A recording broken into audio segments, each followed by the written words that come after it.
Welcome to Fruit Snacks, a weekday podcast that covers big ideas about the Christian worldview in a bite-sized format.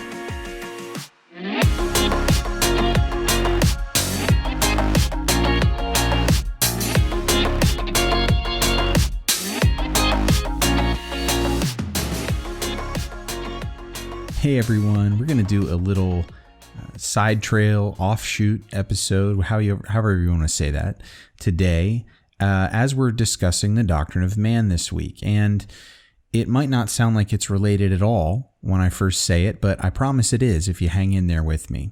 Our topic for today is, what exactly does it mean to take the Lord's name in vain?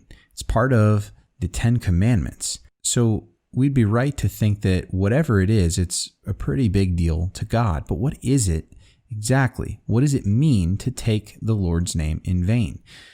In our modern usage of that term, I think many of us would associate just not saying a certain phrase or using God's name casually or even maybe as part of a curse.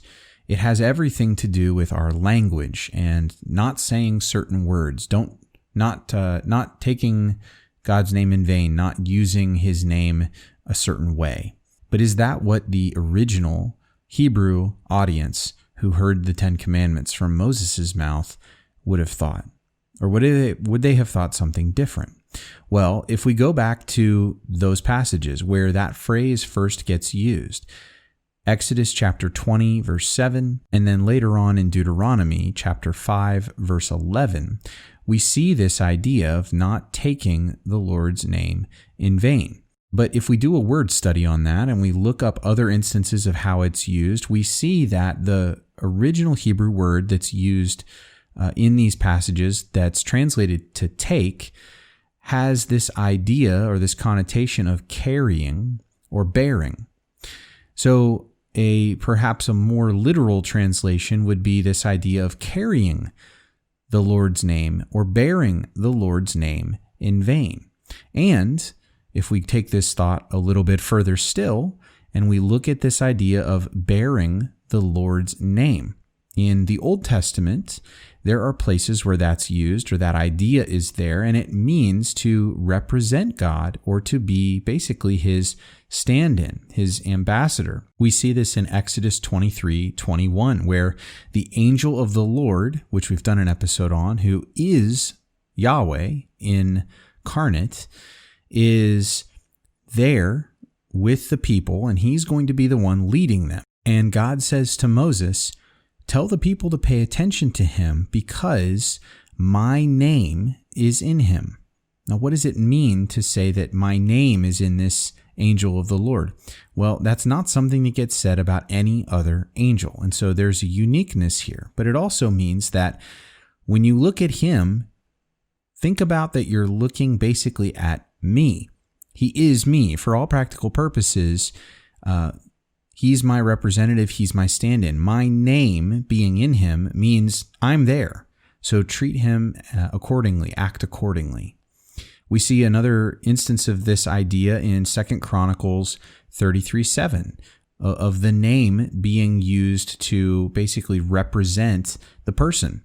So that the name and the person are supposed to be thought of interchangeably. And then in the New Testament, we see something similar. In Matthew 18:5 and Matthew 18:20, Jesus talks about doing things in his name. If you do this to them in my name, you've done it to me. Or where people are gathered in my name, I am there. And so there's this interchangeability with the name of Jesus and the actual person of Jesus. But then there's a very important usage of this in Acts 9:15. Where the phrase "carry my name" is used. So I want us to think now a little more critically about this idea, because carrying the name of God, if we're going to be a little more robust in our thinking about that and this idea of carrying the name of the Lord around with us where we go, that doesn't really have anything to do with our speech or our language, so much as it has to do with our actions, our behavior, that where we go if we are carrying the name of the Lord with us because we are his people, then where we go, effectively, he goes.